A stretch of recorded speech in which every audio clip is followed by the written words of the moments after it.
So it's just a matter of shifting your perspective and your vibration to explore what's already there.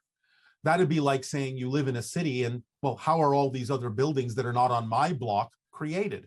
Well, they're already there. They're being created and have been created from the beginning. It's just that you haven't necessarily gone to explore another block other than your own. So the idea is that when you shift your vibration, when your interests and excitements allow your frequency to shift, then you make it capable of exploring the idea of other physical realities and other parallel realities.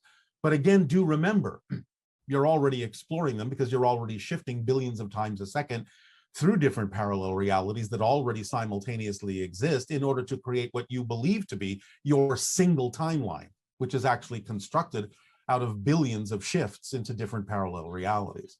So everything already exists. You just take journeys you've never taken before. And if there are parallel realities, then do the identical personalities in each of those parallel realities die at different times? Do they share the same soul? And what happens when one of them dies, but the other one is still alive? It's just like sort of having a twin. And again, they're not identical. Even identical twins are not absolutely identical. You have different experiences, different perspectives. So the idea is that they're not identical. They are different. And yes, there can be different time frames going on. One parallel reality may look like your past. Another parallel reality may look like your future. They're on their own timelines in a sense. And they're all individuals with their own souls. And therefore, just as if a twin died, well, there's still a twin living. So in a sense, nothing really happens. You might be able to tap into the fact that some of your other parallel versions have died or passed on or not. And you may pick up on information and energy that could serve you in this life based on the fact that they may have already died. You can tap into their spirits in that way and download information from those that have already passed into spirit. But in a sense, that's up to you to determine what parts of their experiences you will add to your own experience. So in that sense, nothing really happens that you don't agree to have happen, that you don't agree to connect to, and that you don't agree to download as information that might be relevant for you. They're all on their own paths, just like you are. And in that sense, even though everything is interconnected, they all have their independent free will and their connection to their own souls and their own oversouls in their parallel realities. So what's really the benefit of focusing on your parallel lives? Well, I just explained it. Let's just say that another parallel reality version of yourself, while not absolutely identical, is similar enough so that if they are in what you would recognize as the far future, let's say 50 years ahead of you, when you compare your timeline with their timeline, well, you could look at that version and see what it is that you might appreciate or like or prefer about what they're experiencing in their future reality compared to yours. And you could say, well, I like some of that. I will adopt that behavior from what they're doing into my reality so that I can experience more of what it's like to live in the idea of the future relative to my timeline. So you can download all sorts of information from them. Let's say they may have discovered something you haven't discovered. You can use that information, if it is relevant for you to download it, into your timeline and know something that you may not necessarily have known for another 50 years. If it is relevant for you to know it now, you could access that information in one of your parallel reality versions. So what happens if a person's having a hard time in the present and they start feeling jealous or envious of their other parallel lives that are having better experiences? Then they're not using it in a positive way. They're using that connection in a negative way. Because the jealousy and the anger and so on and so forth, the envy, is simply a way of recognizing that you have an issue with self-worth. How often do we cross paths with other extensions from the same oversoul as us? Depends on the person. I'm sorry? It depends on the person. Is there a way to tell when we are in contact with another being that is branched off from the same oversoul as us? And is there any added significance to these interactions or connections? If you become aware of it, which is not always the case, then that would tell you there's added significance. But no, you don't always have awareness of the other extensions or counterparts of your oversoul that exist in the same timeline. only if it's relevant for you to do so, only if it's part of your agreement to help yourselves grow and expand from there. So if you do become aware of it, then obviously there's relevance and significance. If not, then no.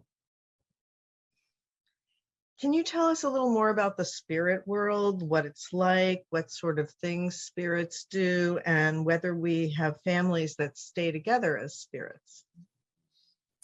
This is a large subject, and the idea is this will be talked about at length in more detail at another time. But the idea in general is that you will experience, in general, when you go into the spirit world, a life review, connections to your soul family. You will remember the agreements that you made. You will learn from the experience of the life review what it is you would like to do next. You can create the experience of learning new things, being taught new things, being mentored by more advanced souls with more experience. You can create whole communities that might seem physical in spirit that aren't, but you can change things in the blink of an eye if you wish to. You will experience many different choices and the freedom to choose more things than you can choose in physical reality. So many different things are possible in spirit. But again, this is a large subject that will be gone into in another way at another time. Okay. And will the higher mind use whatever relevant images and symbolism that personally resonate with the physical mind to ignite a union of passion between the heart and imagination?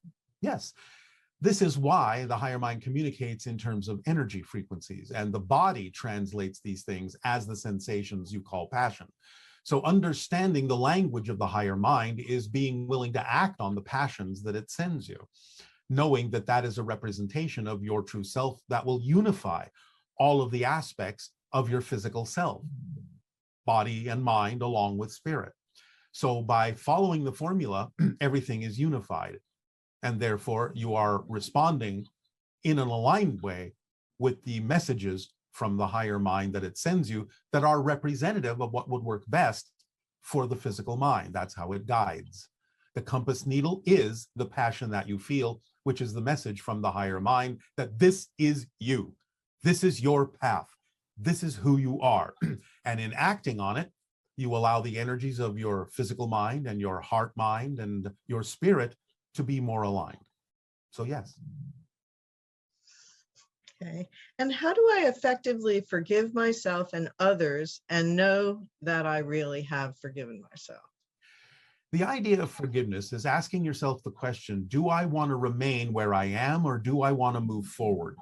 Do I want to remain in the idea of recrimination and regret, or do I want to move forward? Do I want to let go of those things that are anchoring me to the so-called past I believe still exists? Or do I want to move forward in the understanding that as I become a new person, I have a new past? Do I want to let go of the things that don't work for me? Or do I want to move forward? That's the question to ask yourself. And the answer is then forgive if you wish to move forward. Forgive yourself, forgive others, move forward. Because it's about learning the lessons that were there for you in the experiences that you are now attempting to forgive. Not forgiving means you haven't learned the lessons and are anchoring yourself into potential fear-based and negative realities that will continue to cycle around again and again until you learn to let them go. So realize that everyone, whether they know it or not, even if they've been using negative means, has been serving you by putting you in touch with what you need to be in touch with to help you make the decisions to choose what actually works best for you. And therefore, you can realize that whether they knew it or not, they were actually pushing you in the direction of expansion, even though they may have been doing it negatively, because they have never been taught how to do it positively. You have to, again, realize that it takes a victim to make a victim. So even though someone may have experienced things in an abusive way, a negative way, it is still all out of unconditional love, whether they understand the technique, whether they have aligned their techniques, whether they understand how things work, or are simply doing their best based on the knowledge they were given when they were growing up. It is still for the purpose of you learning the lessons that will help you move forward. So why not forgive everything so that you can move forward and give them a living example of how they can also forgive themselves and forgive everyone else so that they can move forward? Why not? excitement is impacting really as many people as possible. And so we've wanted to fill our programs to really have about 10 times more people. And yet everything we've done to try to do that hasn't worked out. Now, do you think the problem is that we've been focusing too much on the outcome? Is this not really our highest excitement if everything we've done in the last 7 years to grow our business hasn't panned out and it's led to burnout and overwhelm? Are these symptoms of it not being our highest excitement? Let me know if you can help me with clarity on this. Thank you. Yes, or symptoms of you not doing it in the way that is actually most exciting, plus a little bit of insistence on your part, which is causing resistance. Because you think that it's somehow more impactful by having more people than simply the people that you have. Remember, they're going to go out and they're going to share things too. So you may not necessarily have to personally have all of the people that will be touched by what you're sharing, but you just have to know that what it is you're sharing will reach who it needs to reach, and stop focusing on the idea of the quantity and focus instead on the quality of your delivery and information. It will reach who it needs to reach. Your numbers may grow, but that's not the important point. The important point is, are you sharing what you're passionate about sharing without insistence, without resistance? Are you trusting the synchronicity of the way things are unfolding? You only get overwhelmed, as you say, by doing things that are resistant to the natural flow of your being. So find ways to do things that are more exciting, or things themselves that are more exciting, and just trust that the way it unfolds is the way that it needs to at this moment. If it needs to change, it will. If it doesn't change, it didn't need to. Oh, hello, Bashar. Good day to you. So I have a few questions for you. Oh, all right. Thank you very much. You have given us in a previous transmission two pictures of grays. And I was curious to know from which race are these two grays? One is a hybrid in the classic sense. One is more aligned with the idea that most people on your planet recognize as the Greys. And as we have said, the Greys are a mutated race of humans from a parallel version of Earth. At least that faction that you're mostly dealing with. Not that there aren't other factions of Greys. There are tall Greys, there are short Greys, there are Greys from other dimensions. But the ones that we more often than not refer to are the race of mutated humans from the parallel version of Earth. Does that answer your question? Or is there something else you wanted to explore about that? I was wondering if it had maybe something to do with the different hybrid races that will be introduced. Well, first and foremost, the different hybrid races will be introduced at different times. The first will be the Shalanaya, the children that will come to live among you, and possibly the Yael, the caretakers of the children that will ultimately come to live among you in different places on your planet. So eventually, you will start to meet, as contact opens up more and more, the different hybrid races. But remember, the Greys are already, in a sense, one version of a hybrid race. So you have met them, you will meet the children, you will meet the Yael. Possibly the precursors have been observed by some people on your planet from time to time without necessarily knowing it. But to meet our civilization, the Sasani hybrids, will require a little bit more change on your planet before you will become vibrationally compatible with our species. Does that answer your question? Okay. Almost, and I was wondering if one of these two pictures, I guess the hybrid, if it's referring to if it is referring to the Shalanayel or the Yael. The Shalanaya and the Yael may have some hybrid features, but they are a little bit more human than we are. The hybrid you're looking at is a little bit more representative of something closer to us, with the larger eyes, smaller nose and mouth and ears, so on and so forth. Again, Some of the Yael and Shalaniah may exhibit some of these traits, especially in the eyes. But that is what is typically referred to on your planet now as an average or classic hybrid, which is sort of like a 50-50 between the grays and what you consider yourselves to be as human. Therefore, more representative of us.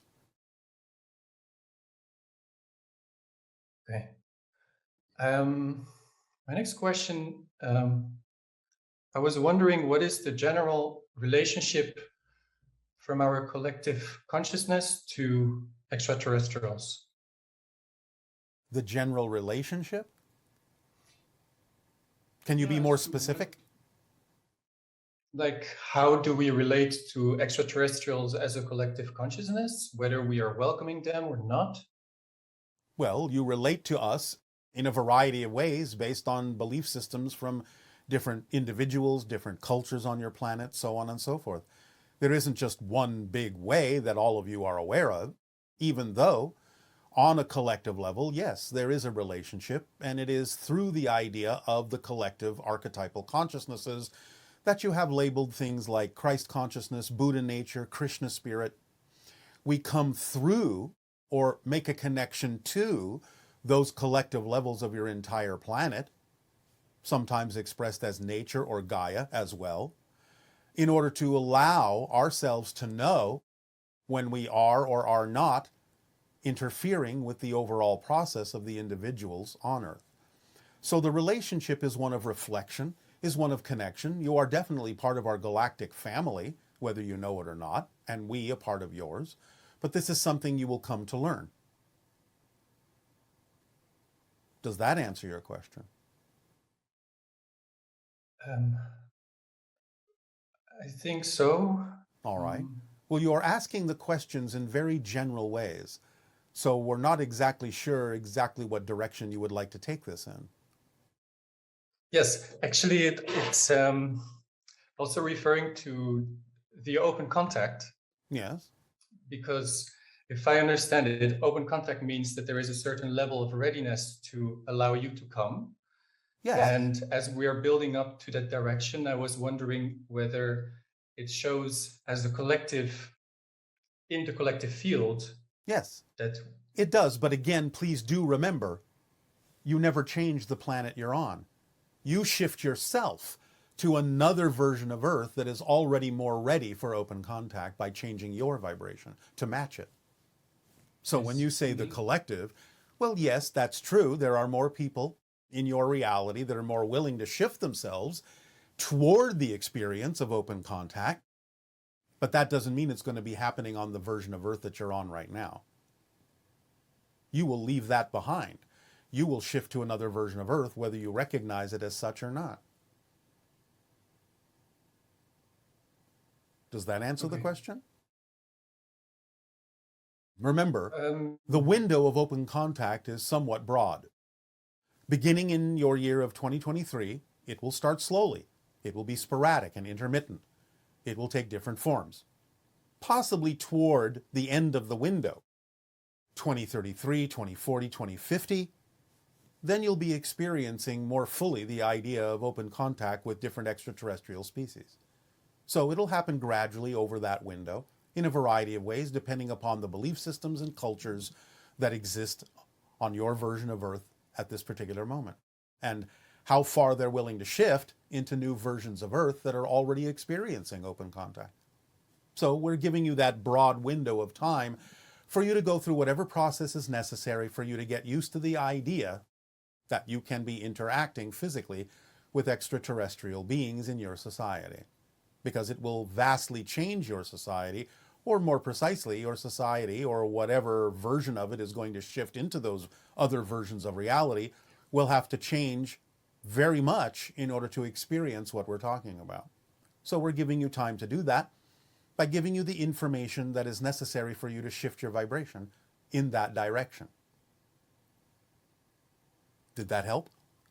Yes, very much. And also on this note, when you're talking about open contact, and I mean, I'm always constantly shifting myself into a different world. Of course. Do you imply that open contact means really open towards civilization in the broad sense, or will it be more like individual open contact? At the beginning, it'll be more on the individual level, but it will grow to the full civilization eventually. But again, remember, it won't be the full civilization that exists on your planet now. It'll be the full civilization that is appropriate to populate the version of Earth you will shift to that will be ready for open contact. But it will still look like the full civilization.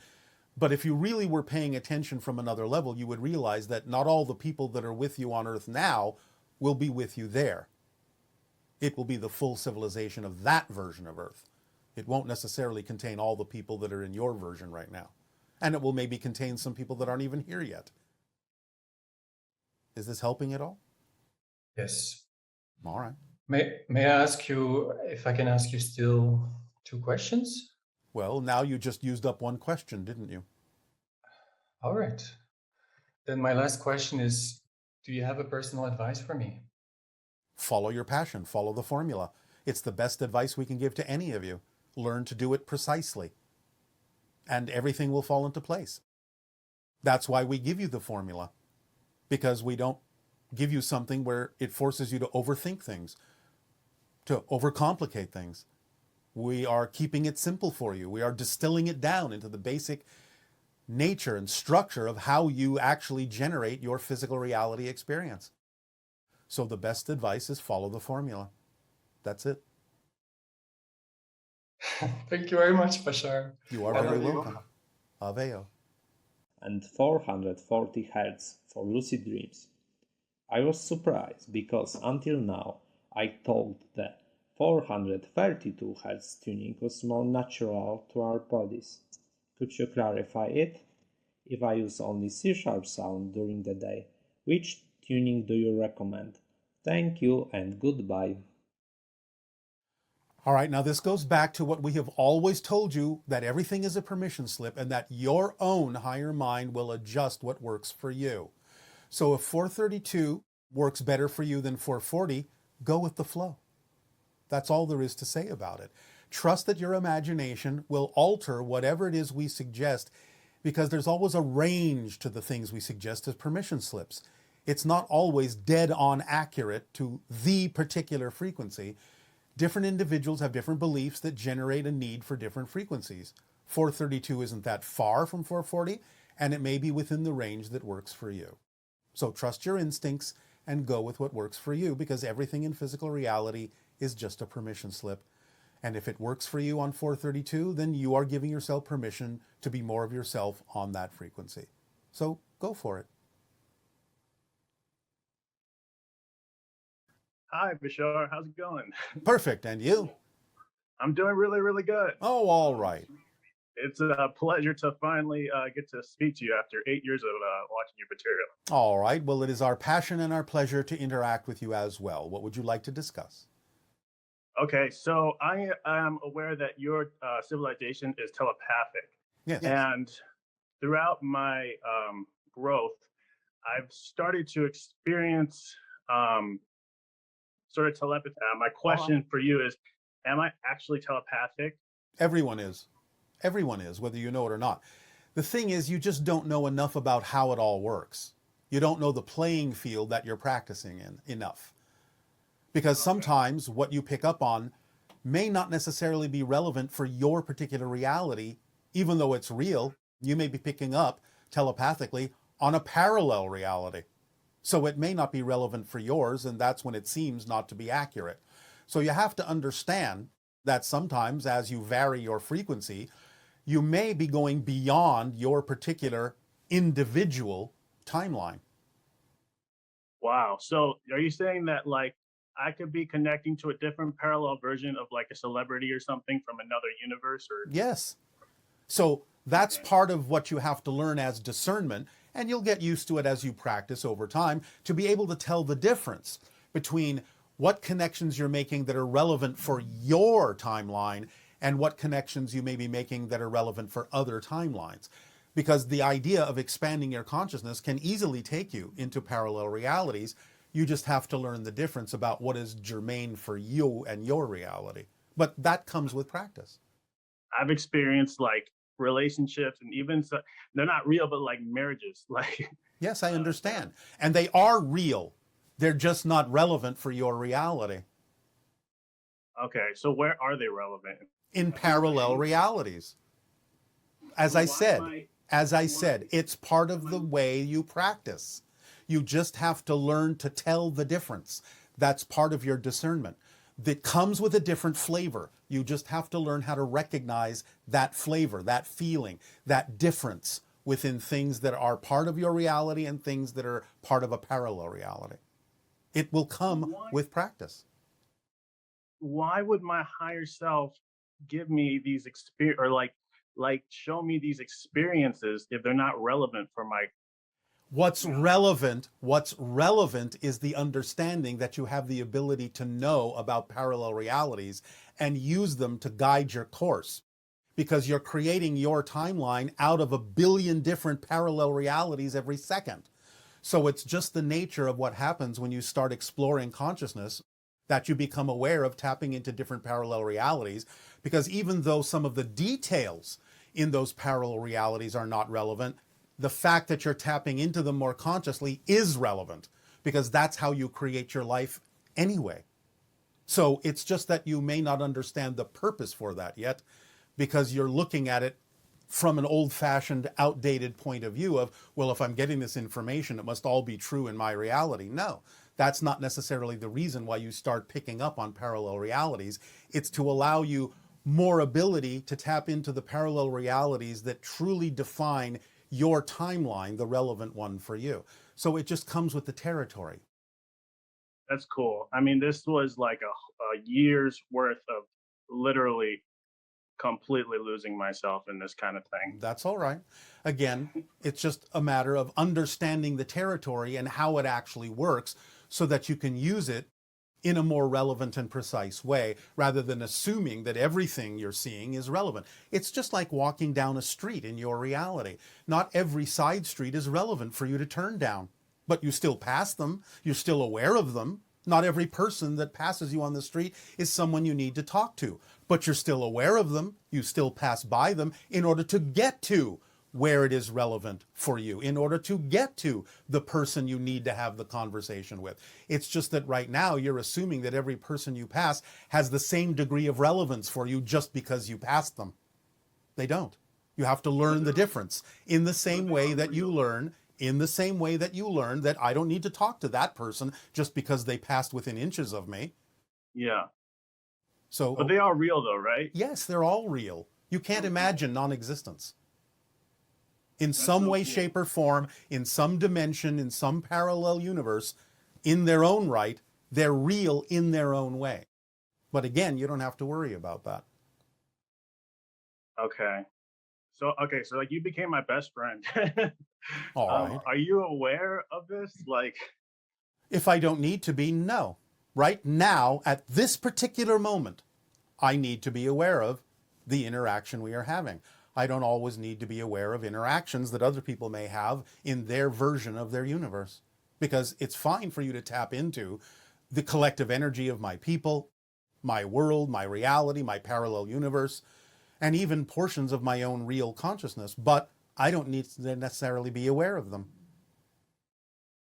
Okay, but I do, so that's cool. So it's relevant for you. Yes.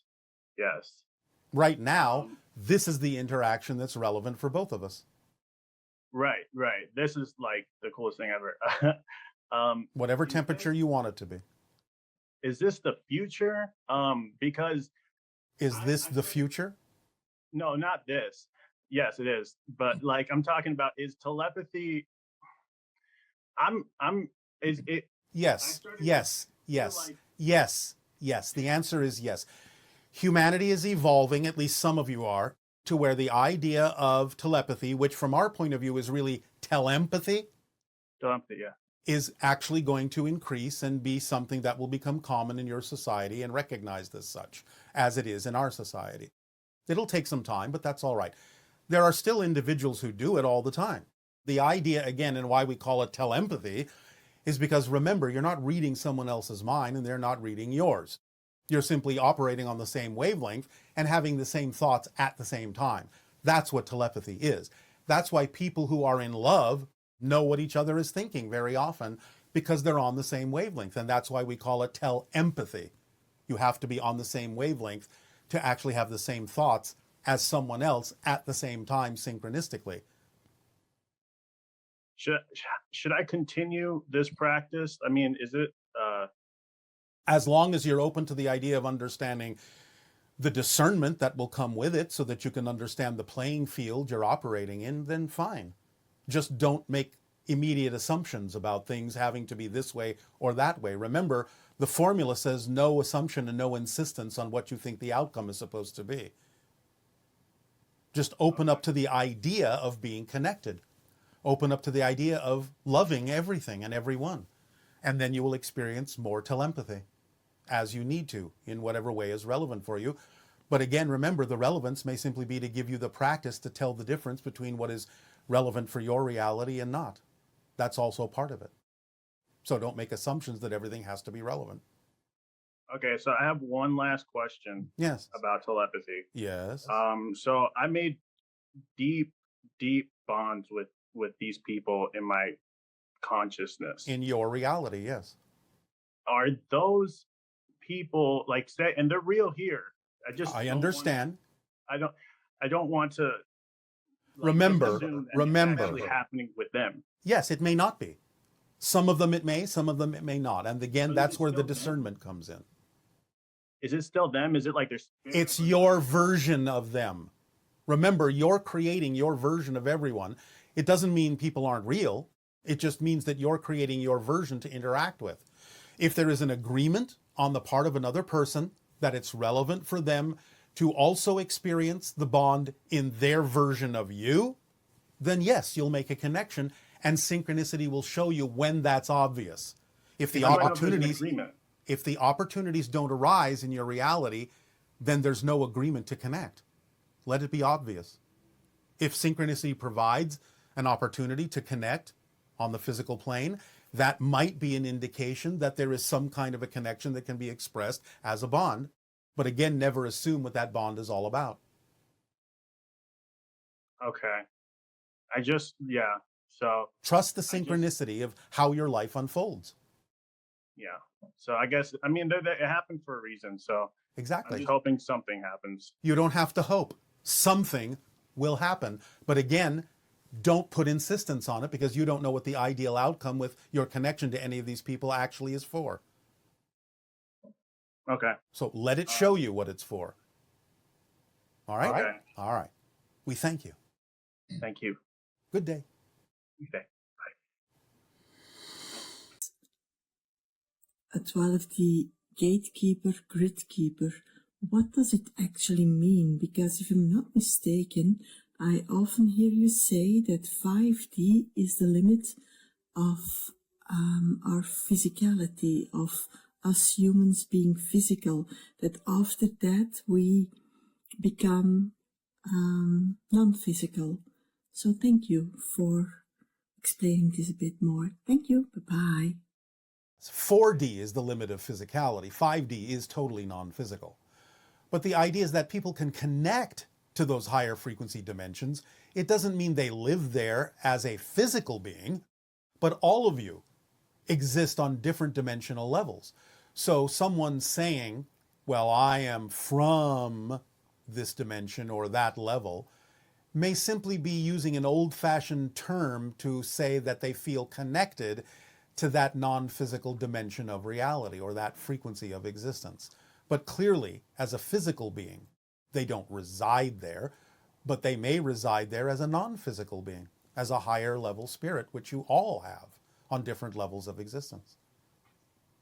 Now, some people may also simply be putting out information that is erroneous because they simply have a misunderstanding of how these things work and a misinterpretation of what terminology to use that would be more accurately representative of what they're saying.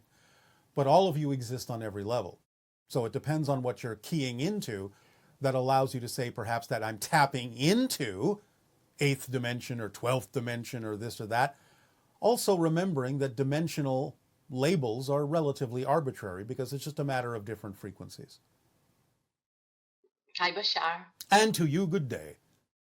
Wow, I'm so excited. I really love you. Really, thank you Oh, for doing. our unconditional love to you as well. Thank you. I want to ask you about the experience I had while I was meditating about a place in South Korea, Jeju Island. I felt connected to it. I saw it on TV, and I wanted to visit there in my meditation. And I saw a being who accompanied me. That was a woman of octopus and a body of a woman, and she was bluish. She didn't talk to me. She just went with me everywhere where I went. And there was when we went to the water, and I felt she wanted to teach me how to breathe in the water. I don't know what the meaning of it. Can you give me more information? Well, you are experiencing a combination symbol of things that represent different vibrations that are connected to the ocean because of your connection to the star system of Sirius. Do you understand? Yes. But what you're dealing with are elemental beings in nature that are connected to the idea of the sea, presenting you with a multiple combination being in your meditation to represent the different relationships and aspects of the ocean and the beings within it that you are most strongly experiencing.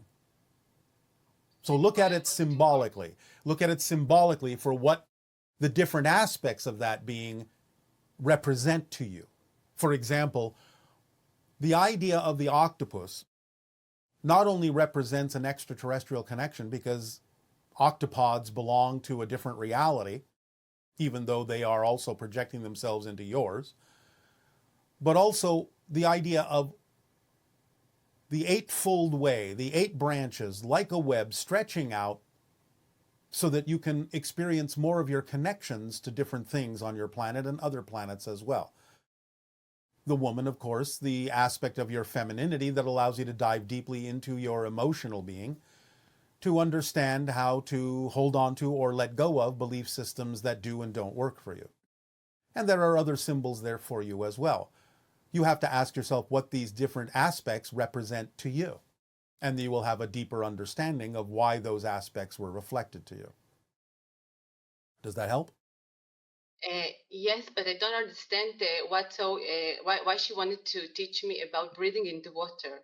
What does it gives me? It's the idea again of the ocean standing for a deep dive into your consciousness and how to allow yourself to be more naturally connected to your deeper self, your higher self, and how to breathe in a new reality. Also, dealing with a spirit, it's like the idea that many times when people on your planet connect to spirits, the air around them may feel like they're attempting to breathe water.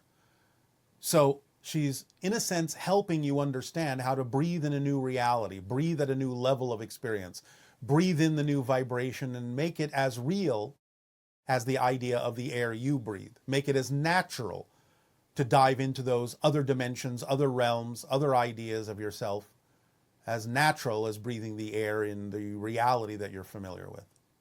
So teaching you how to breathe underwater doesn't necessarily mean that literally.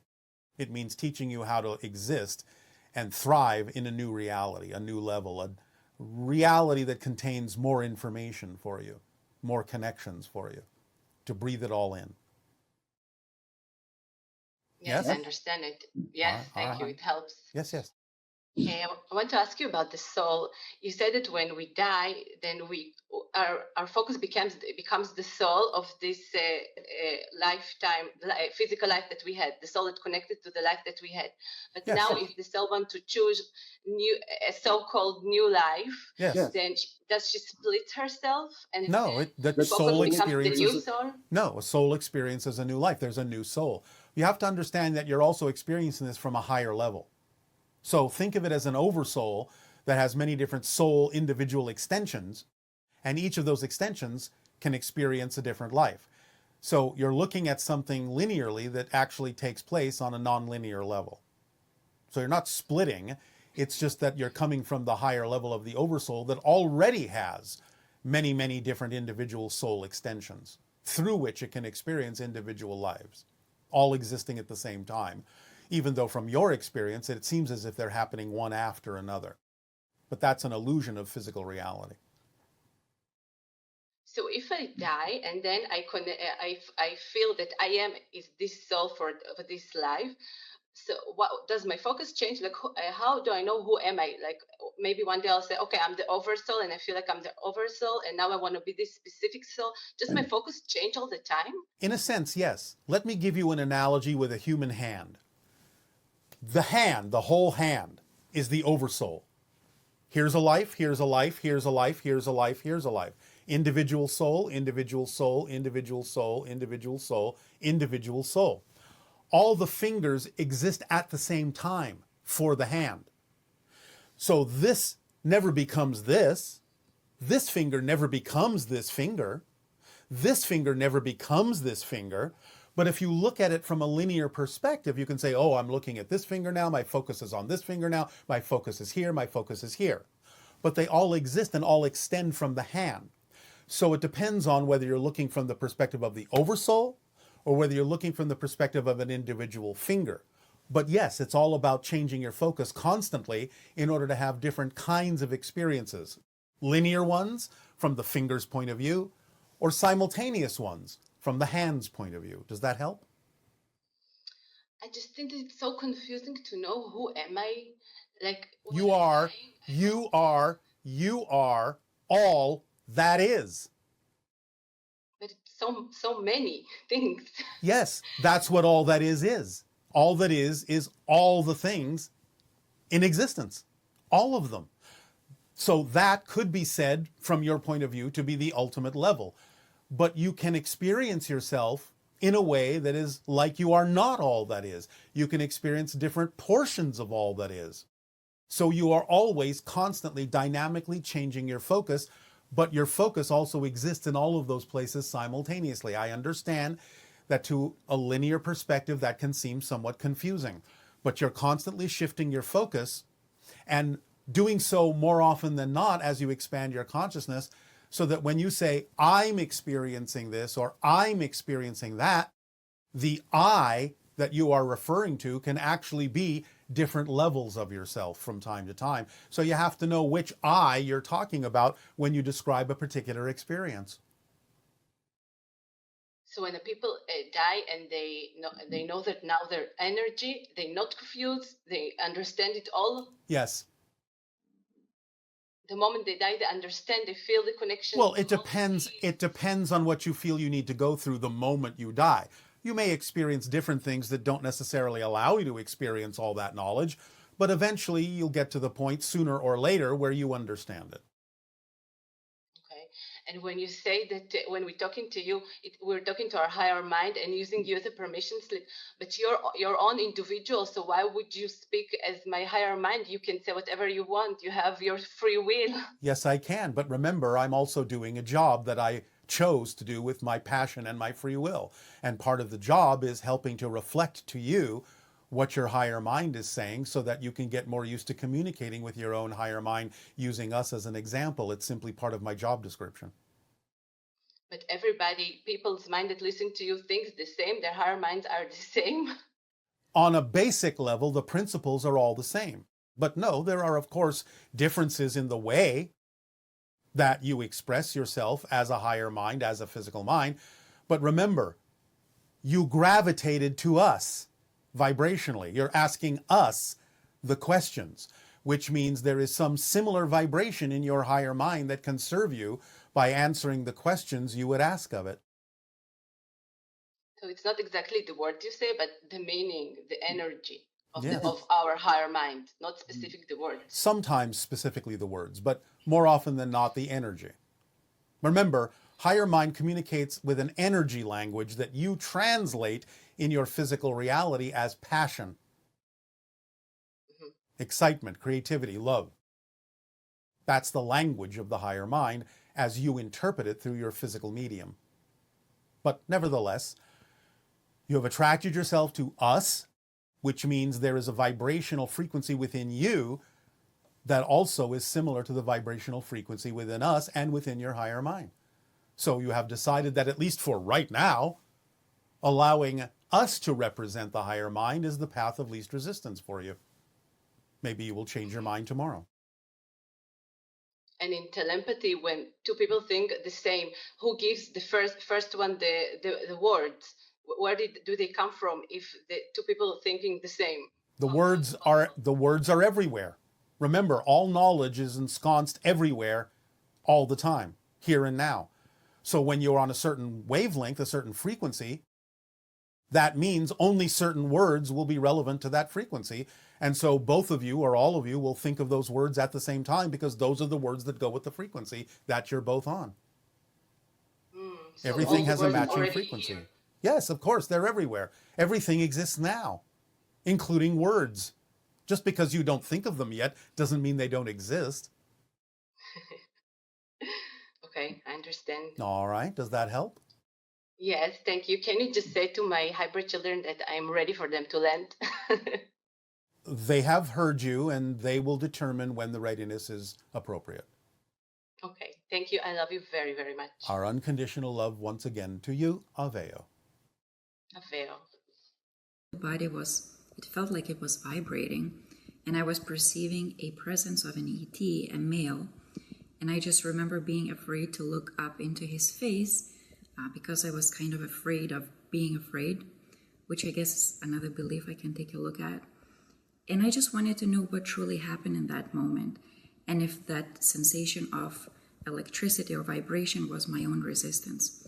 Any insights would be appreciated. Thank you and good day. Yes, sometimes spirit beings or extraterrestrial beings will vibrate at a level that allows you the practice to match it.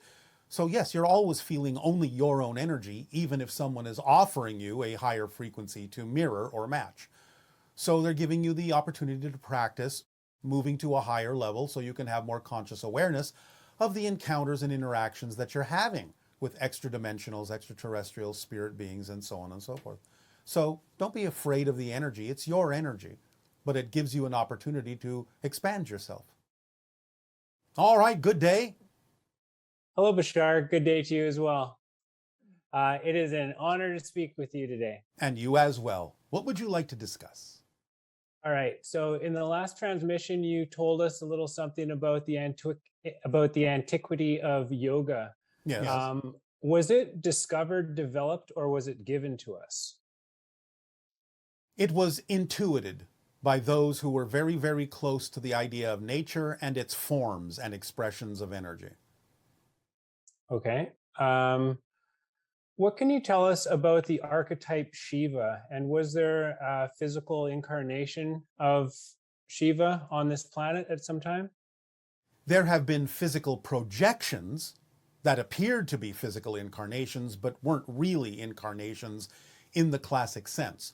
But archetypes can project physical representations that may seem very solid. So the archetype, again, is simply one of the ways that your collective consciousness has of looking at the concept of creation and destruction. Okay. So Shiva is sometimes referred to as king of the yogis. Yes. Why is that? Well, again, because of the nature of the ebb and flow of energies being represented by certain yogic positions, and therefore at the very core or heart of the energy of the archetypal representation that you're calling Shiva. Because again, everything is about the ebb and the flow back and forth in different ways, in different forms, almost down to, or actually literally quite down to, the idea of atomic structures.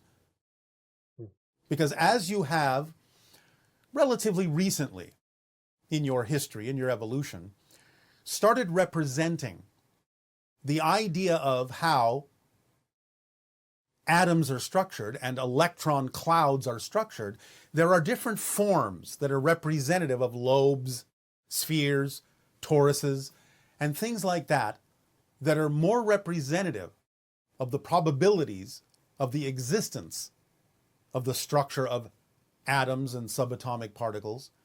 And these also are representative of the idea of Shiva energy and yogic flow. Tapping into those electron structures can actually allow someone to intuit different positions in the body that allow for the most efficient superconductive flow of electron energy and electromagnetic energy and electromagnetheric energy through your body. So this connects directly to the idea of the core of the ebb and flow of the archetype of Shiva, because it is, again, the positive, the negative, all flowing into one another in a constant dance of creation and destruction. All right. And what about Krishna? What about Krishna? So like, say like Shiva and Krishna are both often depicted with blue skin. And so I know that there's that thing with the Anunnaki. Yes, and that's why that depiction exists. Because again, they are considered archetypal gods, and the Anunnaki in their time were considered gods as humanity, as Homo sapiens understood them at that time. And some of that recognition has been handed down through genetic memory, that at one time your so-called gods actually did have blue tinted skin. And therefore in certain cultures, that genetic memory remained and was applied to the archetypal representations of gods. Right. Okay, great. So a question, another one about the Anunnaki. So they came here, created Homo sapien from the native Sasquatch. No. Not from Sasquatch. Remember, created Homo sapiens from early hominids. The hominids that were not genetically altered to become Homo sapiens evolved into Sasquatch, became a different branch of the hominid. So it's not that they took Sasquatch and created Homo sapiens, they took an early hominid that eventually became Sasquatch on its own without the genetic alterations. Very different. Okay. So when they came here and created Homo sapiens, and then they left, but did they then come back? Some of them came back, but the ones that came back were not the ones that were here initially, because the ones that created Homo sapiens did so outside of their laws. So they were recalled. So the ones that came back, along with others, were ones who now knew they had some responsibility for the creation of Homo sapiens because their brethren had created them outside the law, and therefore knew that they had to provide some guidance to set Homo sapiens on a path that would allow them to evolve. Okay. And so did they come back like during Atlantean times? Yes, sometimes. Although again, there were more species involved than just the Anu, who were evolving out of their present form and evolved into the beings that now occupy the Lyran systems and the Pleiadian systems. Okay. And so about Lao Tzu, what was he connected to, and who was he? There's not very much that we know about him. Connected to the consciousness of an archetypal form you recognize in your reality as the dragon energy. This is a level of being that exists in another dimension that is often interpreted as the form of a dragon in your reality, even though that's nothing like what they actually look like in their own reality. But Lao Tzu was connected very strongly, not the only connection, but connected very strongly to the dragon dimension, so to speak, just to use a term. Okay. And in the Tao Te Ching, he describes the ancient masters. And so I was just wondering to whom he's referring to. People that you don't remember in your history that have existed throughout the ages. Again, some of what we were talking about before, of different spirit beings choosing incarnations to come to you and let you all know that you are equal to them. Okay. So there was one point in the Tao Te Ching where Lao Tzu says, like in referencing the Tao, he says, I don't know who gave birth to it. It is older than God. The Tao is God. Nothing is older than God because older is just a concept. Remember, all things exist. There is no beginning and no ending to all that is. It just is. And Tao is a part of it. The only way that it could be, in a sense, from a linear perspective, quote unquote, older than God, is he was simply recognizing that it is part of the one, but the one is unbroken, homogeneous, and has no awareness and no experience. All that is the portion of the one that does know itself as all that is. So if you want to euphemistically say, well, the idea of the Tao is older than the portion that knew itself as all that is, you can make a sort of linear extrapolation that has some truth to it, in the sense that if you take it all the way back to the one, then yes, of course, everything in that sense is older than God, because God comes from the one too. But that's just more like wordplay than anything else. Okay.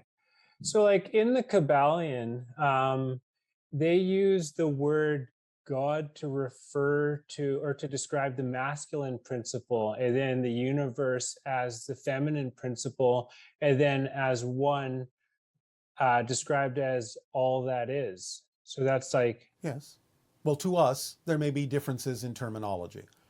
All that is the portion of the one that knows itself as all that is. The one has absolutely no knowledge of itself, no awareness of itself, no experience of itself, because it has nothing to compare itself to.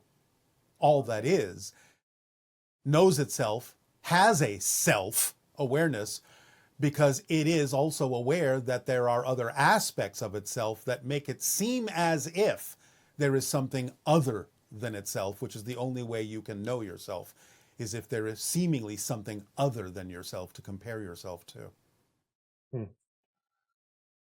Okay, so I've heard you describe a particle in a vacuum with nothing to impose upon it, moving at infinite speed, so it's everywhere at once, hence prime radiant. The prime radiant in our ancient language, but in your scientific jargon, it's called the single electron theory.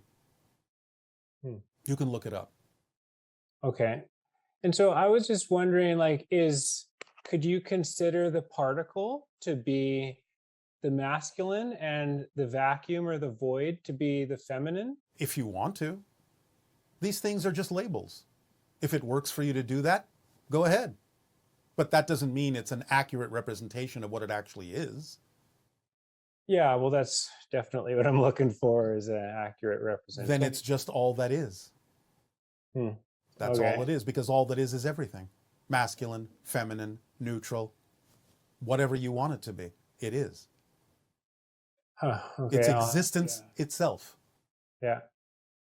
All right, I will have a think on that. No, all right. By all means, have fun doing that. So when Lao Tzu speaks about Wei Wu Wei, doing, not doing, where the poem writes itself when we give ourselves over to the moment, yes. Is this essentially like what you've described as the channeling state? Yes. Because when you are following your passion, when you're in that vibration, when you're in the channeling state, whatever you wish to call it, you do a lot, but it seems like you're not really doing very much, because you're in sync, you're in harmony, you're in resonance with your true self, and actions are effortless, actions are joyful, and it doesn't seem like you're expending any effort. So it doesn't really seem like you're doing anything, because there's no resistance. Okay, well, thank you very much. I really appreciate it. It is our passion and our pleasure. Aveo. Aveo. I feel more joy, alignment, and aliveness during solitude.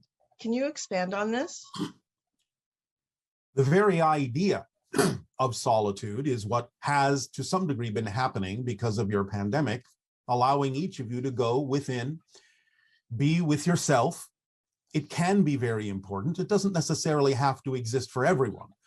But the idea of solitude allows you, shall we say, to really focus on yourself, allow your entire environment to nurture you, to cushion you, to allow you to be aware of the things in the quiet, in the silence, that are important for you to pay attention to, without the idea of outside distraction, as you say. Now, again, not everyone is distracted by outside sounds, but for most people on your planet, solitude will be very important for you to take stock of who you are, to be quiet within yourself, and to really hear the thoughts clearly that come through your mind, to be able to discern the difference between those that work for you and those that do not. So solitude for most of you can be very important toward learning who you are. Thank you. People with ADHD do not maintain focus on a single thing for a long period of time. They switch their focus rapidly from one thought to another, all based on what's most exciting to them. Does this mean that people with ADHD are better equipped to perceive the shifting of parallel realities, follow their excitement, and choose their preferred reality? Not necessarily. Again, you have to take this on a case-by-case basis, because some of what you are referring to as ADHD can also be happening for negative reasons. It can be an avoidance issue. Switching from one thing to another rapidly doesn't necessarily represent the idea of following the waxing and waning of your excitement in a natural way. So the idea is you will have to look at the reasons why someone might switch, even with the experience you call ADHD, and avoid the idea of doing so because you're not willing to look at something that might be important to look at, to stay with something that might be important to stay with. So again, on a case-by-case basis, you will have to determine what is actually happening and whether for some people it is positive or for others it is negative. It can, in a positive way, represent the ability to go with the flow of your excitement, of your passion. It can, based on a positive utilization of the idea of switching around very rapidly, connect you to different parallel reality probabilities and options. But again, one must always be honest within themselves as to whether this is a flowing experience, following your passion path, or whether it is an avoidance experience, not wishing to look at things that you believe you might find painful. Can different personality aspects within an individual's mind hold concurrent beliefs that disagree with each other, essentially? Yes, of course. You find this most often in what you typically have referred to as dissociative identity disorder, or what you used to call multiple personality disorder. Because you know from the research that's been done there that one personality can switch to something completely different as a personality and have a completely different experience, completely different perspective, completely different opinions from the other personalities that may have been present a moment ago. So yes, it is absolutely possible. How can I burn the fear-based beliefs that I'm not aware of? Are there ways to burn through them without having to become aware of each deep-seated issue? The use of the term burn through them is interesting because it's not that you really have to burn through them to burn them away or burn them out or turn them to ashes. Again, it's the idea of being honest within the self as to what does and doesn't work, but not invalidating what doesn't work for you. But the idea of belief systems that are in the unconscious or subconscious mind in that way can again always be brought into conscious recognition by allowing yourself to ask what's going on in your physical reality, because the emotions, the thought patterns, the behaviors, and the experiences that are reflected to you are guiding mechanisms to help you determine whether you are holding on to negative fear-based beliefs or whether you are moving forward in a positive way. All you have to really do is be observant as to what's happening in the emotions and the thoughts, the behaviors, and the reflections of physical reality to let you know that these are reflective of beliefs you may be unaware of within yourself. And again, always being able to ask the question, what would I have to believe in order to feel, think, behave the way I do, will always help you get in touch with them. Do you always have to be aware of what the belief is? No, there may be some exceptions. There may be techniques, tools, and certain kinds of permission slips. If you are really willing to know that you are powerful enough to switch, to become a truly different person in the moment, to know that your past is different, to let go of those things automatically and quickly that don't serve you. If you have that ability, then fine. You may not need to know exactly or precisely what the belief system is, but how many of you can actually say that you can do that without having some idea of what kind of belief you're holding on to? So again, it takes a great deal of clarity, transparency, and honesty to know whether you can truly just let go of all the negative and fear-based beliefs, whether you know precisely what they are or not, or whether you actually do need to go through a process of understanding what it is so that your physical mind can also have the same kind of clarity as your higher mind.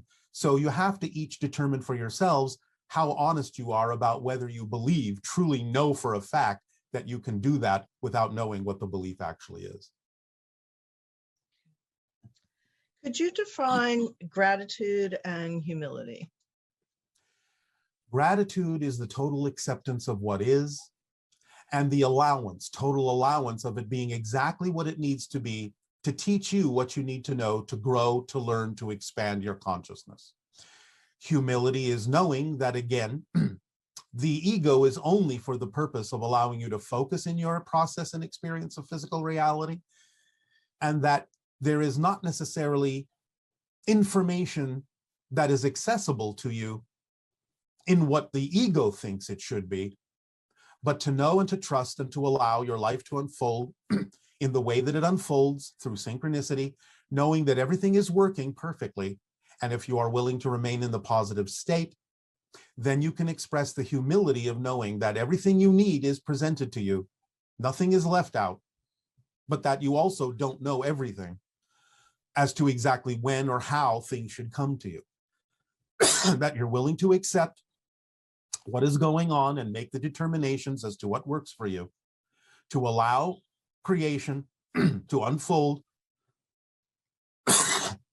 in the way that it automatically can, and to accept the totality of yourself and be appreciative of yourself and the way things unfold in every given moment.